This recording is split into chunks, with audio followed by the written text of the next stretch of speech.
Welcome to Kenton's videos. Enjoy the video. In this video, I will explain how to use your Vega hair dryer.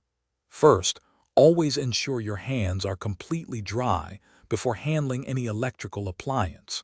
Plug the dryer into a suitable power outlet. Attach the concentrator nozzle for precise styling or the diffuser for enhancing natural curls. Familiarize yourself with the heat and speed settings, usually located on the handle.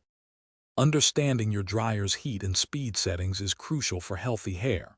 For fine or damaged hair, always opt for a low heat and speed to prevent further damage. Normal hair can handle a medium heat setting. If you have thick or coarse hair, a higher heat can be effective, but always keep the dryer moving to avoid hot spots. Experiment to find what works best for your hair type. Begin by gently towel drying your hair to remove excess water. Then, rough dry your hair on a medium setting until it's about 80% dry.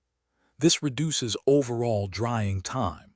For more precise styling, divide your hair into manageable sections using clips. Always direct the airflow downwards, from roots to ends, to help smooth the hair cuticle and add shine. To lock in your style and add shine, finish with the Cool Shot button. This helps to close the hair cuticles. After each use, ensure the dryer is unplugged and stored safely.